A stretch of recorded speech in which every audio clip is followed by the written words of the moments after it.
Assalamualaikum warahmatullahi wabarakatuh. Alhamdulillahirabbil alamin. Wassalatu wassalamu ala sayyidil mursalin sayyidina wa maulana Muhammadin wa ala alihi wa sahbihi ajmain. Amma ba'du. Hadirin wal hadirat, para pemirsa yang dirahmati oleh Allah.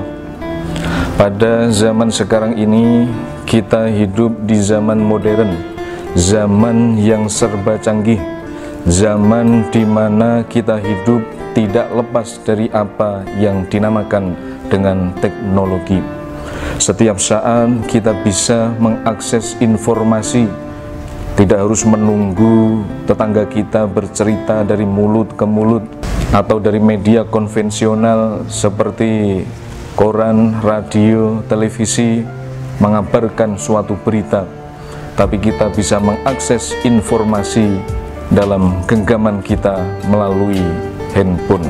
Banyak di antara kita yang merasa sayang apabila ketinggalan informasi dari handphone, sehingga kita sesering mungkin mengecek HP kita hanya untuk sekedar berbagi atau membaca informasi, atau hanya sekedar bermain game atau membuka media sosial.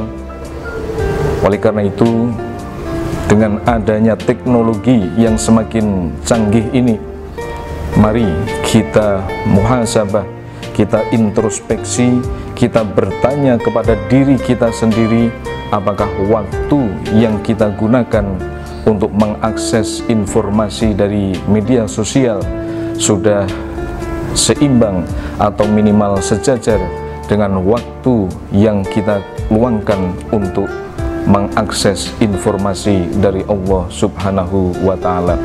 Dalam sehari berapa jam kita membuka HP untuk membaca media sosial, dan berapa jam kita membuka Al-Quran, membaca kalam-kalam Allah. Jika informasi-informasi yang tidak penting atau bahkan informasi yang buruk saja sepanjang hari kita akses, maka tidak heran jika kita kian jauh dari agama. Sebab sikap yang kita ambil, teladan yang kita tiru tidak bersumber dari Al-Quranul Karim. Hadirin wal hadirat, para pemirsa yang dimuliakan oleh Allah, bagaimana kita akan mendapatkan keberkahan dari Al-Quran jika kita mengakses Al-Quran saja jarang-jarang, malah tidak pernah sama sekali? Apakah artis-artis yang kita ikuti beritanya di televisi setiap hari, yang kita ikuti gaya fashionnya, besok jika mereka mati di hari kiamat akan peduli dengan kita?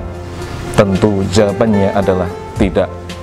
Oleh karena itu, marilah kita mengakses informasi yang bisa menolong kita besok di hari kiamat, yaitu Al-Quranul Karim. Abu Umamah Al-Bahili menceritakan, dia pernah mendengar Rasulullah SAW bersabda, "Iqra'ul Qur'ana fa innahu ya'ti yaumal qiyamati syafi'an li ashabihi." Bacalah kalian semua Al-Quran, karena sesungguhnya Al-Quran akan datang di hari kiamat sebagai penolong bagi pembacanya. Hadis riwayat Muslim. Selain Al-Quran bisa menjadi penolong bagi orang yang membacanya, Al-Quran mempunyai banyak sekali keutamaan. Di antaranya adalah orang yang membaca Al-Quran, hatinya akan tentram. Sebagaimana firman Allah dalam surah Ar-Ra'd ayat 28, Bismillahirrahmanirrahim, Alladzina amanu wa tatma'innu qulubuhum bidzikrillah, ala bidzikrillahi tatma'innul qulub. Yang artinya yaitu orang-orang yang beriman dan hati mereka tentram dengan menyebut asma Allah atau zikir pada Allah.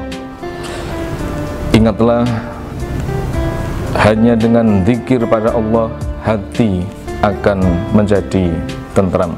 Sebab pada hakikatnya kita membaca Al-Quran itu kita berarti zikir kepada Allah. Dan ini artinya jika kita zikir kepada Allah, hati kita akan menjadi tentram. Keutamaan selanjutnya bagi orang yang membaca Al-Quran adalah mendapat kebaikan yang banyak. Rasulullah bersabda, "Man qara'a harfan min kitabillahi falahu hasanatun." Barang siapa yang membaca satu huruf dari kitab Allah, yaitu Al-Quran, maka baginya mendapat satu kebaikan. Wal hasanatu bi asri amsalihab. Dan satu kebaikan akan dibalas 10 kebaikan. La aqulu alif lam mim harfun. Saya tidak mengatakan alif lam mim itu satu huruf. Walakin alifun harfun, walamun harfun, wa mimun harfun. Akan tetapi alif satu huruf, lam satu huruf, dan mim satu huruf. Jadi apabila kita membaca alif lam mim yang terdiri dari 3 huruf, itu dikalikan 10, berarti kita akan mendapat 30 balasan pahala kebaikan. Itu baru lafal alif lam mim saja. Belum kita membaca surah Al-Fatihah, surah Al-Baqarah, sudah berapa kebaikan yang akan kita dapatkan. Tentunya hal ini berbeda apabila kita membaca pesan-pesan atau informasi yang ada di media sosial sebanyak apapun juga. Hadirin wal hadirat, para pemirsa yang dimuliakan oleh Allah, keutamaan membaca Al-Quran tidak akan sebanding dengan apapun juga, termasuk kita membaca informasi dari media sosial. Oleh karena itu, marilah kita berbenah diri, meluangkan waktu untuk membaca Al-Quran. Jangan sampai kita merasa tidak punya waktu untuk membaca Al-Quran, tapi kenyataannya kita mempunyai banyak waktu untuk membaca media sosial. Mengakses media sosial boleh-boleh saja, tidak haram, asal tidak ada maksiat di dalamnya. Tapi aktivitas kita bermedia sosial jangan sampai melupakan kita membaca Al-Quran. Keutamaan Al-Quran yang lain adalah apabila kita disibukkan dengan membaca Al-Quran sampai-sampai kita tidak punya waktu untuk berdoa, untuk meminta sesuatu kepada Allah, Allah akan memberikan sesuatu yang lebih utama yang diberikan kepada orang-orang yang meminta kepada Allah. Rasulullah bersabda, "Man saghulahul Qur'anu wa dzikri an mas'alati a'taituhu afdhala ma u'tisailin." Barang siapa yang sibuk membaca Al-Quran dan mengingatku, mengingat Allah, sampai-sampai dia tidak sempat meminta kepadaku, maka aku akan memberikan sesuatu yang lebih baik sebagaimana yang aku berikan kepada orang-orang yang meminta. Kita sekarang tidak mempunyai alasan kerepotan membawa mushaf Al-Quran, karena sekarang kita bisa menginstal aplikasi mushaf Al-Quran di handphone kita. Oleh karena itu, jangan sampai kita melupakan membaca Al-Quran. Sebab Rasulullah SAW bersabda, "Innalladzi laisa fi jawfihi syai'un minal Qur'ani kal baitil kharib." Sesungguhnya orang yang di dalam tubuhnya itu tidak ada sesuatu dari Al-Quran, itu ibarat rumah yang rusak. Na'udzubillah min dzalik. Dan yang lebih penting lagi, selain kita membaca Al-Quran, kita memahami makna-makna dari Al-Quran adalah al-amalu bihi. Kita mengamalkan apa yang ada di dalam Al-Quran. Hadirin wal hadiron yang dimuliakan oleh Allah, semoga Allah Subhanahu wa Ta'ala menjadikan kita dan keluarga kita sebagai ahli Quran, dan besok di hari kiamat bisa memperoleh syafaat dari Al-Quran.